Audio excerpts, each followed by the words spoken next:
Today on Pro Church Daily, we're talking about 3 free third-party tools to use alongside your church's website. Well, hey there, and welcome to Pro Church Daily, the show where in 10 minutes or less you'll get your daily dose of tips and tactics to help your church share the message of Jesus while we navigate the biggest communication shift we've seen in the last 500 years. I'm your host, Alex Mills. I'm joined as always by the boss man, it's Brady Shearer, and today we're talking about 3 free third-party tools that you should use alongside your church's website. Through the process of building our own church website builder, nucleus.church, I have found something that I didn't actually expect to be the case going in. And that is that a lot of our churches, a lot of us, really love the idea of an all-in-one tool that can do everything. Mm-hmm. And when it comes to websites, your website should be able to do pretty much everything on its own. But there are a number of third-party tools that you can use that, in theory, you could do on your website, but it's much better to use a third-party tool that's actually free than build it into your website. Okay. And perhaps the best example of this, the first one, is you really don't ever need, want, or should upload video to your church website itself. And there are applications that will allow this to be possible, but the reason that you don't want to do this is because it takes incredible infrastructure, especially when we're talking about large video files, to host those on your server, to then encode them, to deliver them, the bandwidth to stream them to all around the world, when there are free solutions that we can use otherwise. It used to be back in the day, for instance, that a huge selling point of a website solution, church or otherwise, would be like, you get unlimited storage, or you get 250 gigs of storage. That made sense about 10 years ago, but nowadays there are so many free third-party solutions. Data storage online, on the web, on the cloud has become so much more affordable, and that's where free solutions like a YouTube or a Vimeo have come up. It just doesn't make sense to host large video files on your server when you can use a free tool like YouTube, take advantage of their amazing tech infrastructure, captions, speed playback, varying resolution, along with the attention that a platform like YouTube has, the second largest search engine in the world. It doesn't make any sense to upload your video to your own website when you could upload it to YouTube, take advantage of all the attention they have. Like I said, the second largest attention grabber in the entire world. Every single kid under 15 wants to be a YouTuber nowadays. Upload it there. It can get a ton of search attention juice from there. You can also take advantage of their amazing tech, and then you can embed it directly onto your website. Just because you're uploading elsewhere doesn't mean that you don't then embed it onto your own site, because you want to have that home base where everything can be found. That's the idea of Nucleus, right? The all-in-one central hub. But you can leverage a third-party tool like YouTube that is free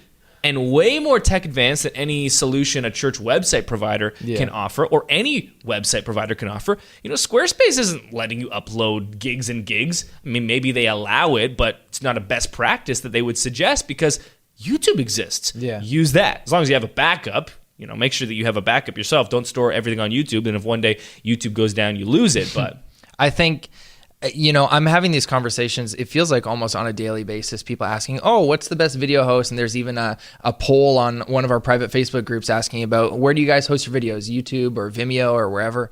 And Wistia. Yeah, and I mean, Vimeo's great, and you kind of get away from some of the ads, and it has a little bit of a different design look. But I think the fact that YouTube is, in fact, the internet's second largest search engine, I feel like that is so important and often overlooked, that, you're getting basically free search engine optimization from being on that platform, because people are searching, and we've talked about this before, people are asking questions on YouTube every day, and they're using it as similar to the way we use Google, as just like a search engine to find answers to questions.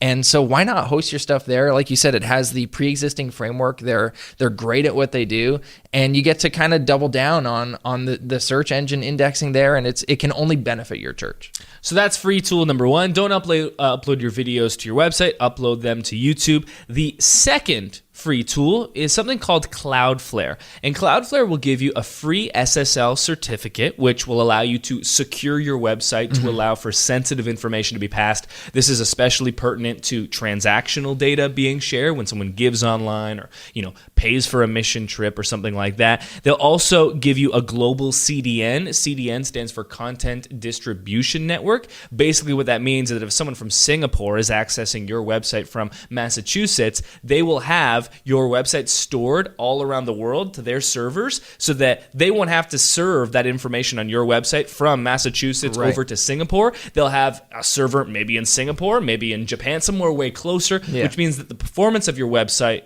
increases everywhere all across the world. And then they also have additional security options when it comes to DDoS and making sure that your website is just safe and secure from hackers. This is a free platform. They have paid solutions, but you can get that free SSL, normally costs about $100 a year, that free CDN, as well as that free additional security to your website. And this is an amazing service because all of these things usually cost money. You can get SSLs and pay for them through a GoDaddy connected to your website, or you can get it for free through a platform like Cloudflare. This is one of those services online that I don't understand how it's free.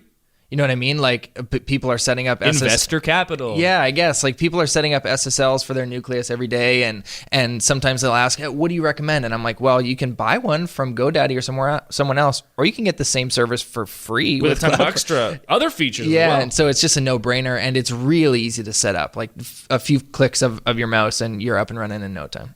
Final free third-party tool that you want to use and integrate with your site is live chat through a platform like Drift. Yeah. Drift will allow you to embed and create a live chat button and bot directly on your site. If you want to know how to do this, best practices, we spent a full episode number 71 of Pro Church Daily, talking about how to actually set it up and ways to best use it. But again, there are website providers that probably offer a live chat feature in their group of features.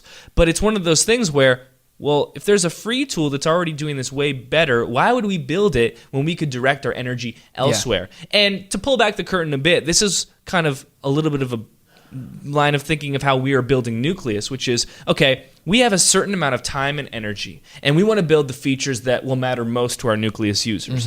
But if there's a way to enable what they want to do for free already that exists, we don't want to spend our time and money building that, because we want to build something like an integration with an Elvanto church management software that has never existed before that's going to help so many people. I don't want to spend a ton of time and money building infrastructure to upload videos to Nucleus. Yeah, we could do it, of course.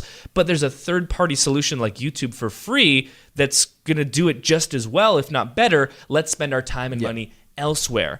And when it comes to your own decision-making in church, that same line of thinking applies. Rather than spending to upload your videos to Wistia, let's say, which I love, upload them to YouTube because that's free. We all have limited resources when it comes to time and money. If we can leverage free third-party tools, ideally there'd be a all-in-one tool that could do everything for everyone. But there's not. And so we have to find a way to integrate these things, make the best usage of our resources, and still create a platform where everything works nicely together. Yeah, and if you're listening or watching this episode and you haven't listened to episode 71 where we talk about live chat widgets for your website, I recommend you go and do that, because we talk about some real testimonials from pastors and people who work at churches, and the fruit of having this live chat widget on their website. It's been a really incredible new avenue for ministry, and Drift does a great job of providing it for you for free. So I'd recommend you listen to that episode as well. That'll do it for today's episode of Pro Church Daily. We'll see you tomorrow. Hey, thanks for watching today's episode of Pro Church Daily. If you haven't already, subscribe to this channel and turn on notifications so you never miss another one. And if you like this video, it would mean the world to us if you give it a thumbs up. Thanks for watching. We'll see you tomorrow.